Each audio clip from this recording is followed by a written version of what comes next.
Pada 1885, di jantung kota Mekah, seorang pria berdiri di antara ribuan jamaah.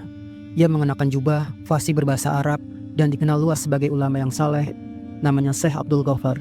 Tapi Syekh ini tidak nyata. Tersembunyi seorang akademis Belanda, seorang mata-mata jenius yang ditugaskan dengan satu misi mematikan, menghancurkan perlawanan umat Islam dari dalam. Bagaimana seorang pria bisa menipu satu generasi ulama? Dan seberapa besar peran kiai palsu ini dalam pertempuran darah terbesar di sejarah kolonial Indonesia? Ini adalah kisah tentang penyamaran, pengkhianatan, dan strategi licik yang mengubah sejarah Nusantara selamanya. Abad ke-19, Hindia Belanda sedang sakit kepala. Di ujung barat Sumatera, perang Aceh berkobar. Ini bukan sekadar pemberontakan kecil. Ini adalah neraka bagi Belanda. Belanda sudah menghabiskan ribuan gulden dan nyawa tentaranya. Tapi Aceh tak bisa ditaklukkan. Mengapa? Mereka Belanda buta. Mereka tidak melawan tentara konvensional.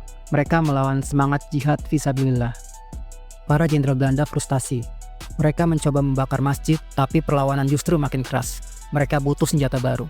Bukan meriam, bukan senapan, tapi sebuah otak. Seorang yang bisa membedah isi kepala musuh mereka. Masuklah Christian Snoek Hargronje, seorang orientalis brilian, ahli bahasa Arab, dan pemuda ambisius yang percaya bahwa untuk mengalahkan Islam, kau tidak bisa memukulnya dari luar.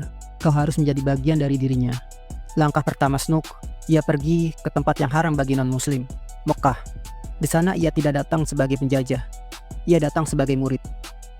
Ia memeluk Islam, atau setidaknya itulah yang dia tunjukkan. Ia disunat, ia sholat, ia mengganti namanya menjadi Abdul Ghaffar.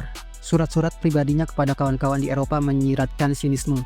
Ia menganggap Islam sebagai objek studi, bukan jalan spiritual. Tapi bagi ulama Aceh yang ia temui di Mekah, Abdul Ghaffar adalah saudara. Mereka curhat, mereka berbagi strategi, mereka membuka pintu rahasia hati mereka.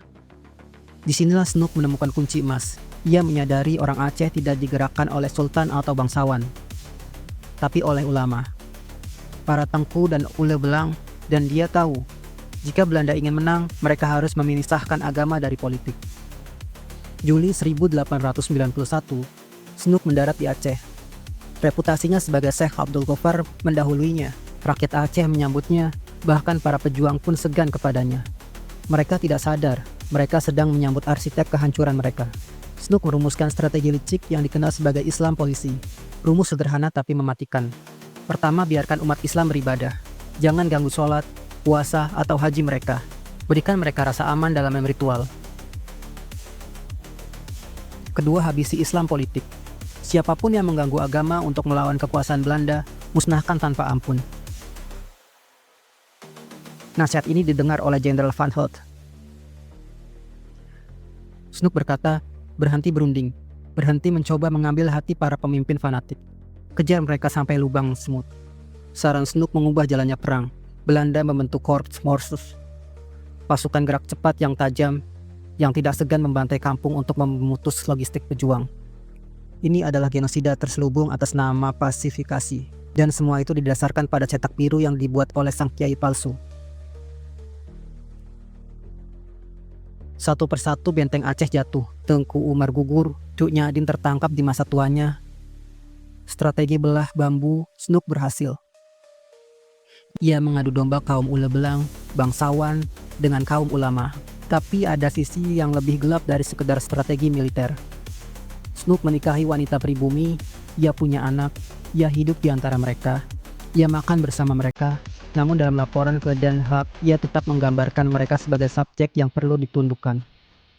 Apakah ia pernah merasa bersalah? Sejarah mencatat ia adalah ilmuwan yang dingin. Baginya, Aceh adalah laboratorium, dan penduduknya adalah sampel percobaan.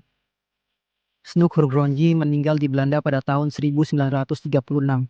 Dihormati sebagai akademis besar di Eropa. Tapi di Indonesia, khususnya di Aceh, namanya dikenang sebagai rasa pahit. Ia adalah bukti bahwa pena lebih tajam dan lebih kejam daripada pedang.